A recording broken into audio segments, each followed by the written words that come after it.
I found some good prices and I found some really bad prices today. Bourbon hunting in Lexington, Kentucky. First store here has a little bit of both. They had some good selection. They had this electric head barrel proof, but it's not C923.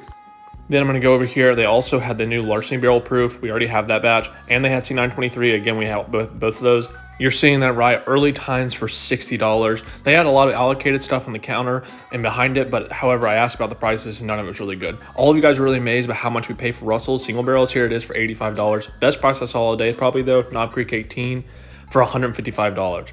Then I went to Mickey's, just a small little store, and everything on the top shelf was 10% off. So they had some good stuff. This Handy would have been not a terrible deal, still cheaper than secondary, but they had Special Reserve for 80 and Bland's for 180. So everything other than the Handy was really overpriced, and the Handy even that was still, you know, a little expensive, but I think worth it.